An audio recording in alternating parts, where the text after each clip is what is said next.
નમસ્કાર મિત્રો, આપણી YouTube channel step up with એમપીમાં હું મયંક પટેલ આપ સૌ મિત્રોનું હાર્દિક સ્વાગત કરું છું. તો મિત્રો, હવે આપણે ચેપ્ટર 3 સુધી પૂરું કર્યું છે કેમિસ્ટ્રીમાં. હવે ચેપ્ટર 4 તરફ આગળ વધીએ ધોરણ 9 ની અંદર, બરાબર. તો આપણું ચોથું ચેપ્ટર છે પરમાણુનું બંધારણ.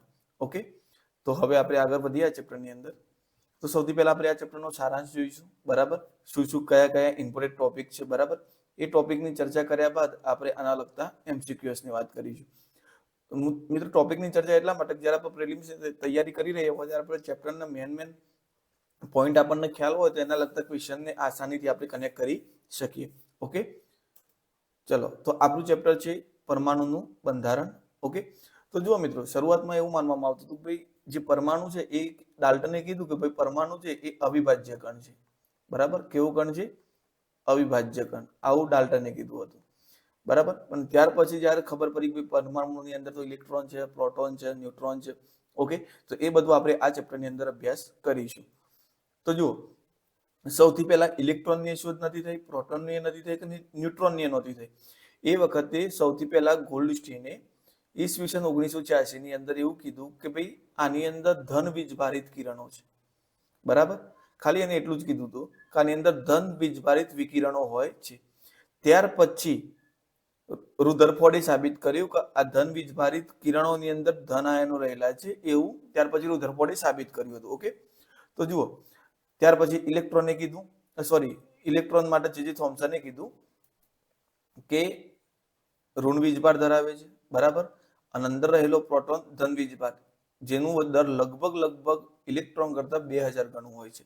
એ પાછળથી કીધું હતું રુધરફોર્ડે, બરાબર. એ આપણે આગળની સ્લાઇડમાં જોઈશું, બરાબર. અહીંયા જુઓ, સૌથી પહેલા થોમ્સને જ્યારે પરમાણુનો નમૂનો આપ્યો એને ઇલેક્ટ્રોનની શોધ કર્યા બાદ, તો એને જે પરમાણુનો નમૂનો આપ્યો એમાં એને કીધું કે આ જે નમૂનાની ડિઝાઇન છે એ પરમાણુ, જો એક તરબૂચ એક પરમાણુ છે તો એની અંદર જે ઇલેક્ટ્રોન ગોઠવાયેલા છે એ કેવા છે? ક્રિસમસ કેક અથવા તો તરબૂચની સાથે સરખાવ્યું, બરાબર. અને અંદર જે કારાબીજ છે એને ઇલેક્ટ્રોન સાથે સરખાયા. તો પરમાણુનું ધન વીજભારિત ઇલેક્ટ્રોન તેમાં જડિત થયેલા છે. તો આ જે છે બધા એ ઇલેક્ટ્રોન છે એવું કેવું હતું જે થોમ્સનનું. ઓકે,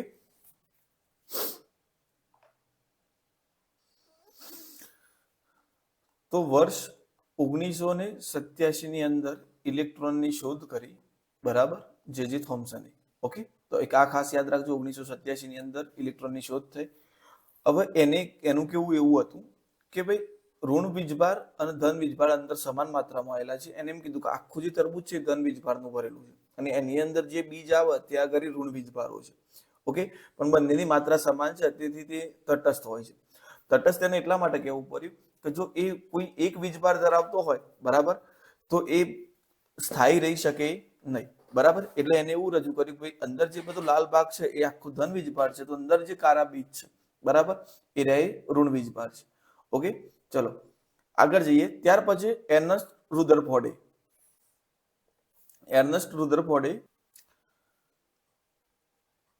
વર્ષ 1917 થી લઈ તે 1920 વચ્ચે જે ગોલ્ડસ્ટીને કીધું હતું કે અંદર ધન વીજભારિત વિકિરણો છે એના પ્રોટોન તરીકે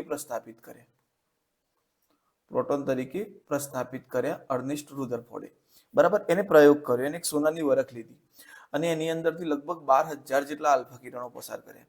ઓકે, તો આ જે આલ્ફા કિરણો પસાર કર્યા તો એ મોટાભાગના કિરણો એવા હતા કે જે આર પાર થઈ જતા હતા, બરાબર.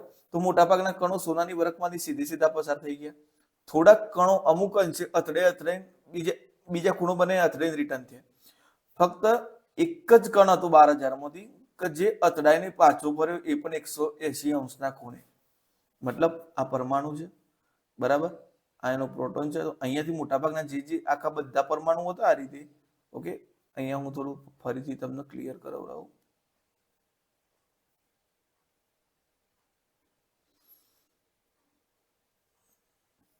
ઓકે, તો યાદ રાખજો, વર્ષ 1917 થી 1920 વચ્ચે, બરાબર, જે ગોલ્ડસ્ટીને વિકિરણો, ધન વીજભારિત વિકિરણો બતાવ્યા હતા એને પ્રોટોન તરીકે પ્રસ્થાપિત કર્યા, બરાબર.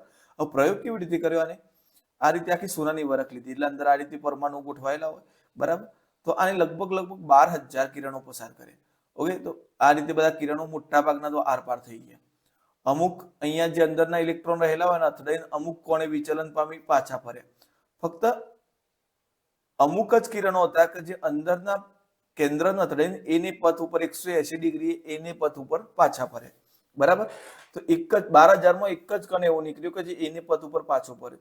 તો એનો મતલબ શું થયું કે પરમાણુ જે છે એ મોટાભાગનું અંદરનું કદ કેવું છે, એનું ખાલી કદ છે. કેવું કદ છે? ખાલી. અને એને એવું કીધું કે આ જે ખાલી કદ છે, બરાબર, એની અંદર ઇલેક્ટ્રોન ભમ હશે. એ ઇલેક્ટ્રોન ફરે છે એવું એને કોના આધારે કીધું? આ જે અમુક ખૂણે વિચલન પામતા હતા એના આધારે એને કીધું કે અંદર ઇલેક્ટ્રોન ફરતા હોય છે. એને સ્પેસિફિક ફરે છે એવું નતું કીધું, ખાલી અંદર ઇલેક્ટ્રોન હોય છે એટલું એને કીધું હતું. બરાબર, અને એની સેન્ટરની અંદર એક પ્રોટોન હોય છે. બરાબર, તે પ્રોટોન અથડાઈ અને જે 180 ડિગ્રી આવ્યું હતું એના આધારે એને કીધું તો એ પ્રોટોન હોય છે. તો એને એવું કીધું કે અંદર પ્રોટોન હોય છે કે જે ધન વીજભારિત હોય છે અને આજુબાજુ ઇલેક્ટ્રોન હોય છે કે જે કેવા હોય છે? ઋણ વિદ્યુતભારિત હોય છે. મિત્રો, આ ક્વેશ્ચન આઈએમપી ગઈ વખતની ટાટમાં 8 માર્ક્સની અંદર પૂછાયો હતો.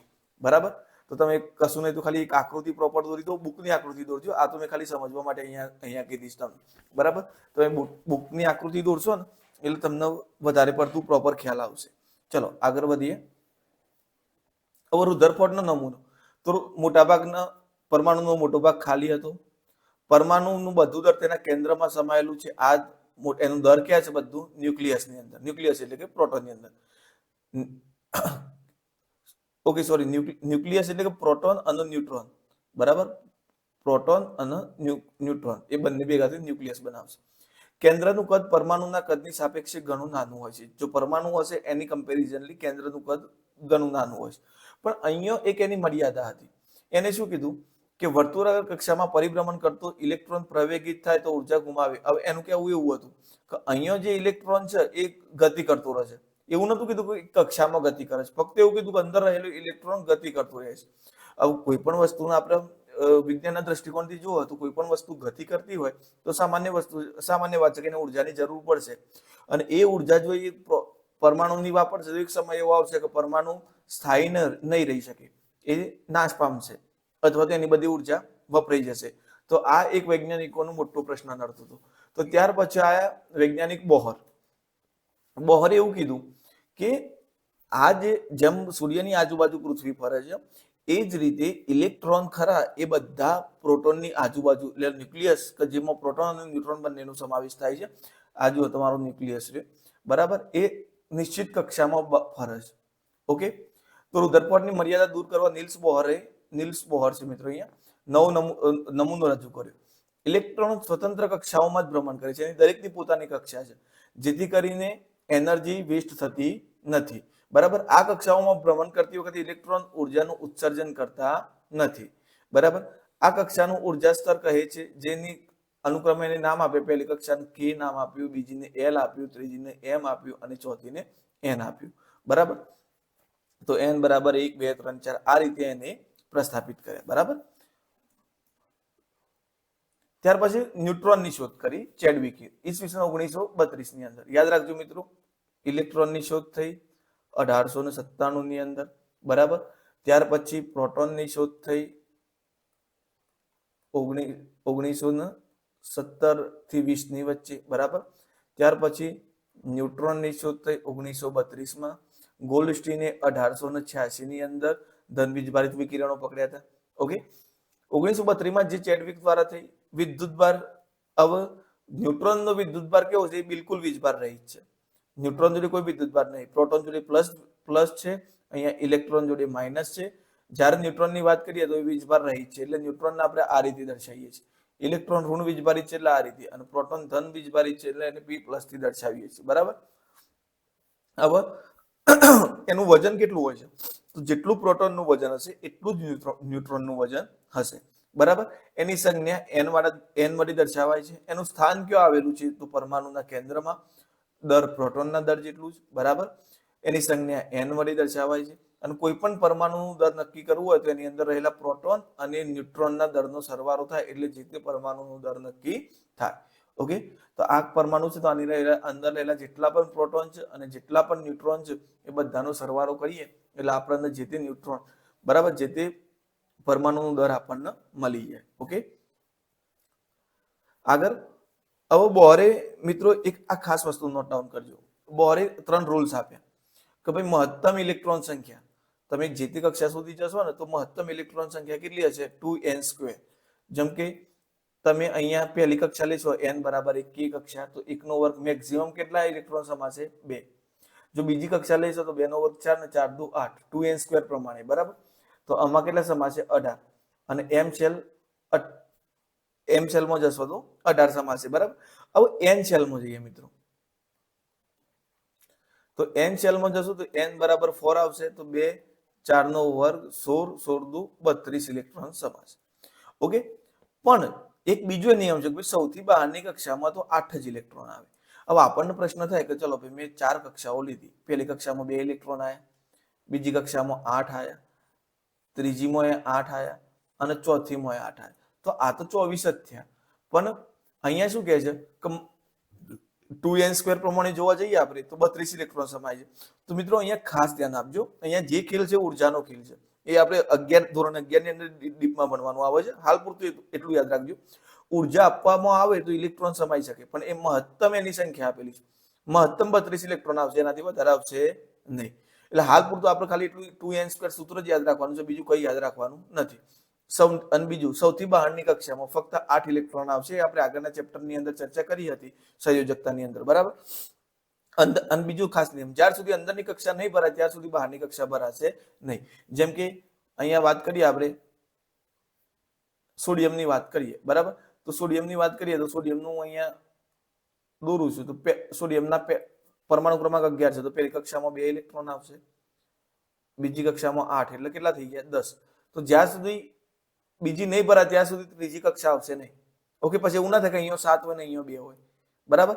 થશે એવું કે જ્યાં સુધી અહીંયા 8 આવશે ત્યાં સુધી બીજી કક્ષા નવી નહીં આવે, એટલે અહીંયા 10 થઈ ગયા, તો અહીંયા ત્રીજી કક્ષામાં કેટલા આવશે? 1 જ ઇલેક્ટ્રોન આવશે, એટલે ટોટલ કેટલા થઈ ગયા? 11 ઇલેક્ટ્રોન. ઓકે, આગળ વધીએ. સંયોજકતા, તો એની પણ આપણે આગળના લેક્ચરમાં ચર્ચા કરી દીધી હતી, બરાબર. સંયોજકતા એટલે જો બહારના ઇલેક્ટ્રોન 4 કરતા ઓછા હોય, કેટલા હોય?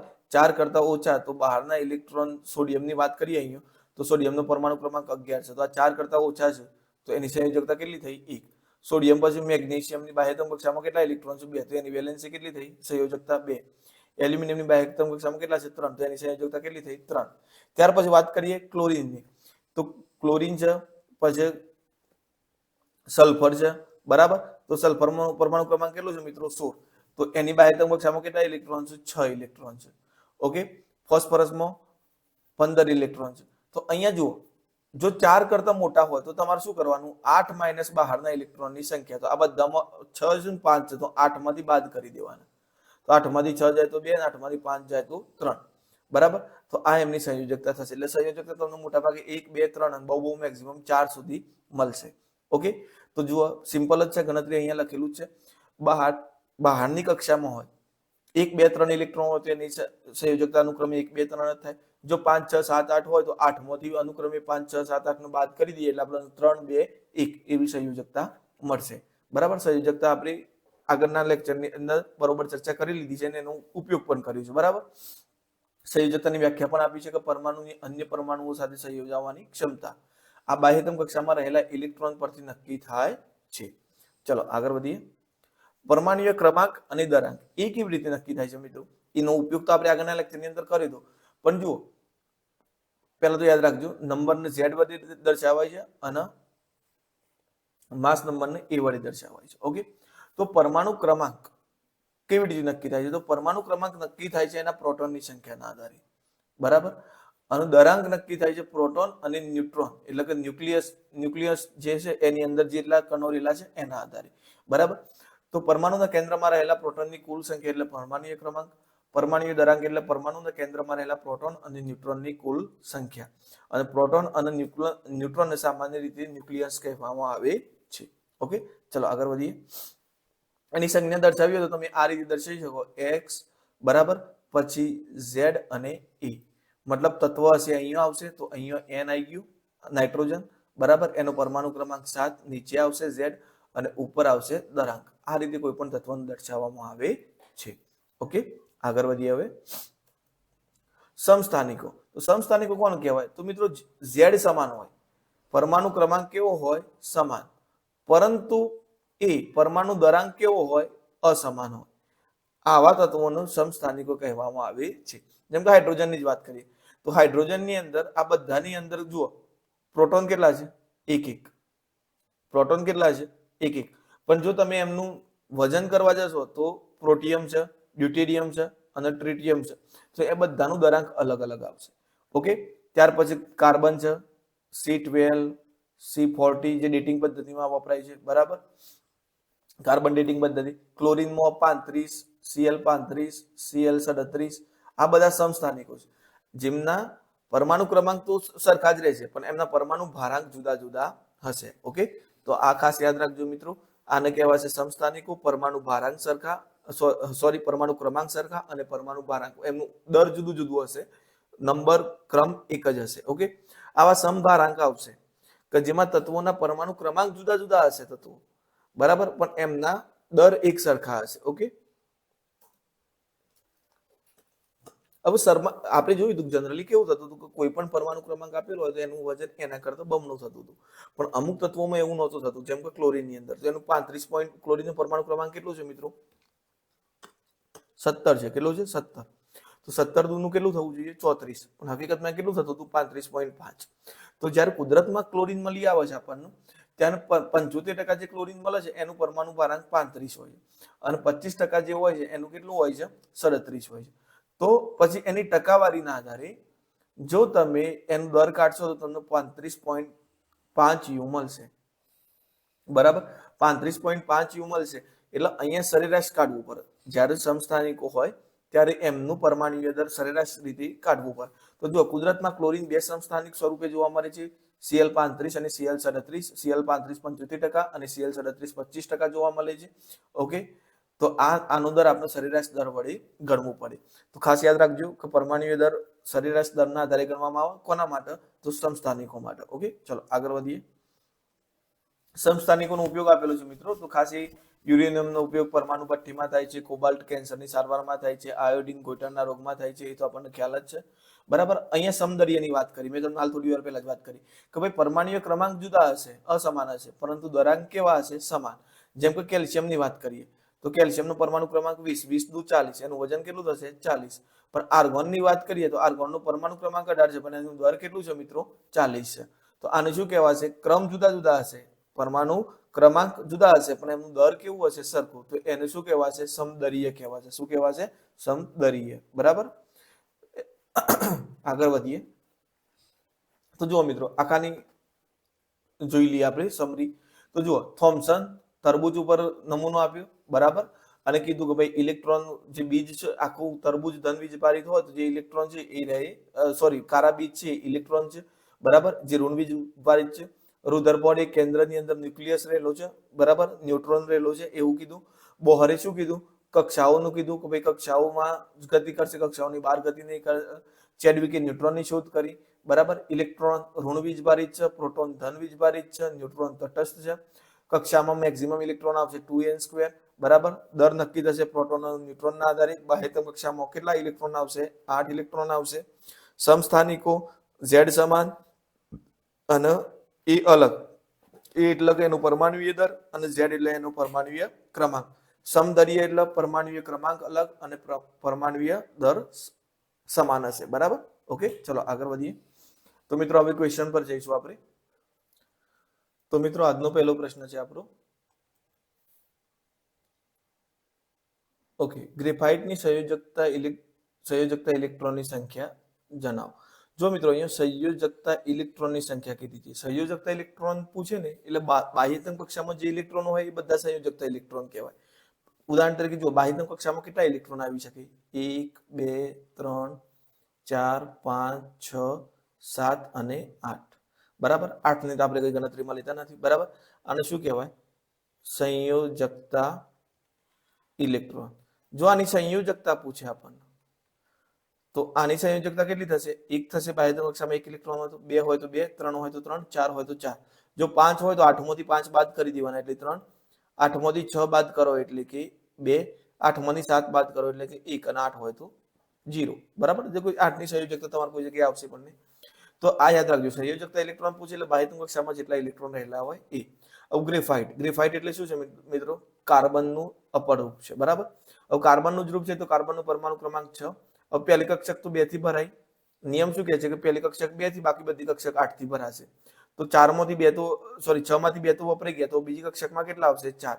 તો બાહ્યતમ કક્ષામાં 4 ઇલેક્ટ્રોનો હોય તો એની ઇલેક્ટ્રોન સંયોજકતા ઇલેક્ટ્રોન કેટલા થાય? 4. તો આપણો જવાબ થઈ જશે ઓપ્શન 4. ઓકે, ચલો આગળ વધીએ. કેલ્શિયમનો પરમાણ્વીય ક્રમાંક 20 છે. કેલ્શિયમનો પરમાણ્વીય ક્રમાંક 20 છે. તો કે, એલ, એમ અને એન કક્ષાઓ ધરાવે છે, તો કઈ કક્ષાઓ અપૂર્ણ ભરાયેલી હશે? તો ચલો વાત કરીએ અહીંયા.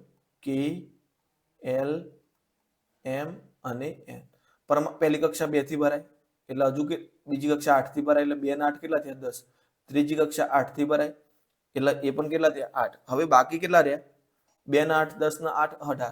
હવે કેલ્શિયમનો પરમાણુ ક્રમાંક 20 છે એટલે અહીંયા 2 ઇલેક્ટ્રોન આવે. તો કઈ અડધી ભરાયેલી છે? એન કક્ષા. તો આપણો જવાબ શું થઈ જશે? કક્ષા એન, બરાબર, જે અપૂર્ણ ભરાયેલી છે. જો સંપૂર્ણ ભરાયેલી પૂછાય તો કઈ કઈ આવશે? કે, એલ અને એમ, બરાબર. ચલો આગળ વધીએ. તત્વ એક્સ નો પરમાણ્વીય ક્રમાંક 3 છે અને તત્વ વાય નો પરમાણ્વીય ક્રમાંક 4 હોય તો તમને ફક્ત તત્વ વાય ની સંયોજકતા શોધવાની કીધી છે. પરમાણ્વીય ક્રમાંક કેટલો આપેલો છે મિત્રો? 4. હવે તત્વ કયું છે એના જોડે કોઈ લેવા દેવા નથી. તત્વ ગમે તે હોય, પહેલી કક્ષામાં કેટલા ઇલેક્ટ્રોન આવશે? 2. હવે પહેલી કક્ષા 2 થી ભરાઈ ગઈ તો બીજી કક્ષામાં કેટલા આવવાના? 2 આવવાના. ઓકે, તો એની સંયોજકતા 2 હોય તો સંયોજકતા કેટલી થાય મિત્રો? 2 જ થાય. હાલ આપણે જોયું, બરાબર. તો આની સંયોજકતા કેટલી થઈ જશે? 2. ચલો આગળ વધીએ. ક્લોરીન, આર્ગોન, પોટેશિયમ અને કેલ્શિયમમાં ઇલેક્ટ્રોનની સંખ્યા અનુક્રમે 17, 18, 19, 20 છે, બરાબર. ક્લોરીન, આર્ગોન, પોટેશિયમ અને કેલ્શિયમ.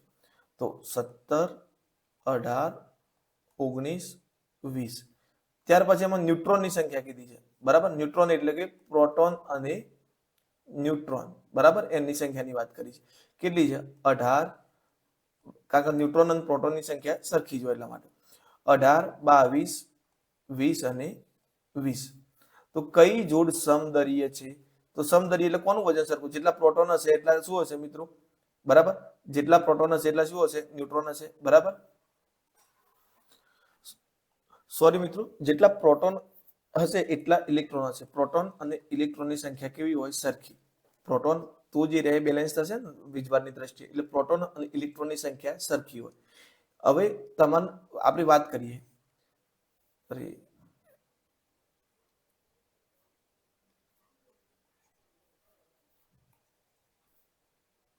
એક જ મિનિટ. ઓકે, બરાબર. હવે અહીંયા તમને ઇલેક્ટ્રોનની સંખ્યા કીધી છે એટલે એ જ તમારી પ્રોટોનની સંખ્યા થવાની, આ તમારી ન્યુટ્રોનની સંખ્યા થવાની, બરાબર. હવે આપણને ખબર છે કે દર કેવી રીતે નક્કી થાય? પ્રોટોન અને ન્યુટ્રોનની સંખ્યાથી. તો આનો દર, બધાનો દર નક્કી કરીએ તો જુઓ, 7 ના 8, આનું થઈ જશે 35, બરાબર. આનું થઈ જશે 40, આનું થઈ જશે 39 અને આનું પણ થઈ જશે 40, બરાબર. દર કેવી રીતે નક્કી થાય? પ્રોટોન અને ન્યુટ્રોનની સંખ્યાથી. અહીંયા કે તમને ન્યુટ્રોનની નહીં આપી પણ અહીંયા કોની આપી છે? ઇલેક્ટ્રોનની. હવે આપણને ખબર હોય ભાઈ ઇલેક્ટ્રોન અને પ્રોટોનની સંખ્યા કેવી હોય છે? સરખી હોય છે. તો અહીંયા તમે કહી શકો કે કઈ જોડ સમદરીય છે? આર્ગોન અને કેલ્શિયમ, બરાબર. તો ઓપ્શનમાં આપણે જશું આર્ગોન અને કેલ્શિયમ. ઓકે, ચલો આગળ વધીએ. કોઈ પણ તત્વના પરમાણુની બાહ્યતમ કક્ષામાં મહત્તમ કેટલા ઇલેક્ટ્રોન સમાવી શકાય? તો બાહ્યતમ કક્ષામાં કેટલા ઇલેક્ટ્રોન સમાવી શકાશે મિત્રો? 8 ઇલેક્ટ્રોન. ઓકે, ચલો આગળના ક્વેશ્ચન પર જઈએ. બાહ્યતમ કક્ષામાં રહેલા ઇલેક્ટ્રોનની સંખ્યા શું કહે છે? તો બાહ્યતમ કક્ષામાં રહેલા ઇલેક્ટ્રોનની સંખ્યા આપણને સંયોજકતા ઇલેક્ટ્રોન બતાવે છે. શું બતાવે છે? સંયોજકતા ઇલેક્ટ્રોન. ઓકે, ચલો આગળ વધીએ. એ આપણે આગળ જ ચર્ચા કરી મિત્રો. સમદરીય તત્વોમાં શું સમાન હોય છે?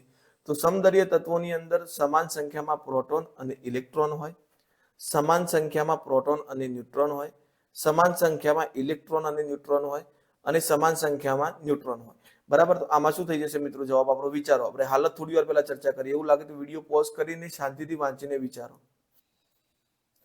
ઓકે, તો જુઓ અહીંયા ઓપ્શન કયા છે? સમાન સંખ્યામાં પ્રોટોન, ઇલેક્ટ્રોન, સમાન સંખ્યામાં પ્રોટોન અને ન્યુટ્રોન, સમાન સંખ્યામાં ઇલેક્ટ્રોન અને ન્યુટ્રોન અને સમાન સંખ્યામાં ન્યુટ્રોન.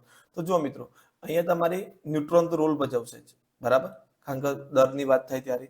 તો અહીંયા આપણું ઓપ્શન બી થશે કે જ્યાં સુધી પ્રોટોન અને ન્યુટ્રોન બંનેનો સરવાળો, હકીકતમાં અમને ઓપ્શન આપવામાં ભૂલ કરી છે, આમનો ઓપ્શન હોવો જોઈએ પ્રોટોન અને ન્યુટ્રોનનો સરવાળો સમાન હોય, બરાબર, સમાન સંખ્યામાં ના હોવું જોઈએ, સમાન સરવાળો સમાન થવો જોઈએ પ્રોટોન અને ન્યુટ્રોનનો, બરાબર. તો ખાસ યાદ રાખજો સમદળીય તત્વોમાં પ્રોટોન અને ન્યુટ્રોનનો સરવાળો સરખો થાય. ઓકે, જો અહીંયા જ્યાં સુધી પ્રોટોન આપેલો હોય ત્યાં સુધી આપણે ઇલેક્ટ્રોન જોડે જવાની જરૂર નથી. હા, પ્રોટોન ના આપેલું હોય તો તમે ઇલેક્ટ્રોન અને ન્યુટ્રોનનો સરવાળો લખી શકીએ આપણે. ઓકે, ચલો આગળ વધીએ.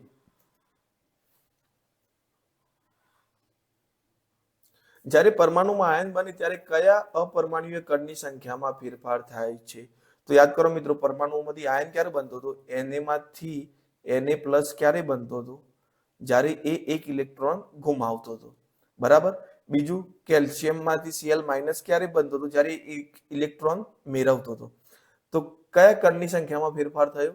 ઇલેક્ટ્રોનની કણમાં સંખ્યામાં ફેરફાર થાય એટલે શું થશે મિત્રો? એ આયન બનશે, બરાબર. કોઈ પણ આયન બને, પરમાણુ આયન ક્યારે બનશે? જ્યારે એના ઇલેક્ટ્રોનની અંદર ફેરફાર થાય. ઇલેક્ટ્રોન આપે તો ધન આયન, મેળવે તો ઋણ આયન, બરાબર. ચલો આગળ વધીએ. હાઇડ્રોજન પરમાણુનો કયો અપરમાણુય કણ હાજર નથી? તો જો મિત્રો, હાઇડ્રોજનની અંદર વાત કરીએ તો હાઇડ્રોજનનું એક સમસ્થાનિક છે, એની અંદર ન્યુટ્રોન હાજર હોતો નથી, બરાબર. હવે હાઇડ્રોજનના સમસ્થાનિકોની વાત કરીએ તો હાઇડ્રોજનના 3 સમસ્થાનિકો છે, બરાબર.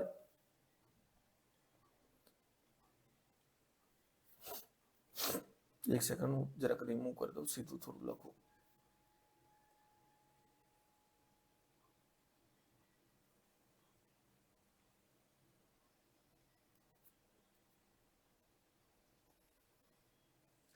ઓકે, તો હાઇડ્રોજનના મિત્રો 3 સમસ્થાનિકો છે. સમસ્થાનિકો હાઇડ્રોજનના, બરાબર. તો કયા કયા છે? એક તો પ્રોટિયમ, ડ્યુટેરિયમ, બરાબર. પ્રોટિયમ, ડ્યુટેરિયમ અને બીજો છે એ છે ટ્રેટિયમ, બરાબર. ઓકે, સોરી, ટ્રિટિયમ, બરાબર. તો ટ્રિટિયમ.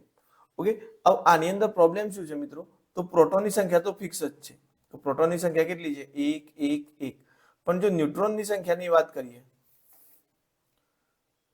ન્યુટ્રોનની સંખ્યાની વાત કરીએ તો પ્રોટિયમની અંદર ન્યુટ્રોન 0 છે, ડ્યુટેરિયમની અંદર 1 છે અને ટ્રિટિયમની અંદર કેટલા છે? 2, બરાબર. તો અહીંયા તમે જોઈ શકો છો કે આ સમસ્થાનિક કહેવાય છે. આમનું બધાનું પરમાણુ ક્રમાંક જુદું જુદું આવે. જુઓ, આનું કેટલું આવે છે? 1, આનું કેટલું આવે છે? 2, આનું કેટલું આવે છે? 3. આ પરમાણુ ક્રમાંક બધાનું જુદું જુદું આવે છે, પણ પરમાણુ ક્રમાંક જેટલા પ્રોટોન હોય એટલું જ, બરાબર. તો પરમાણુ ક્રમાંક બધાનું 1 છે. કેટલું છે? 1. તો અહીંયા તમે કહી શકો કે આ બધા સમસ્થાનિકો છે. પણ અહીંયા શું કહે છે કે હાઇડ્રોજન પરમાણુમાં કયો અપરમાણુય અથવા તો ઉપપરમાણુય કણ હાજર નથી? તો ન્યુટ્રોન હાજર હોતો નથી, બરાબર. તો આપણો જવાબ આવશે ન્યુટ્રોન. ઓકે, ચલો આગળ.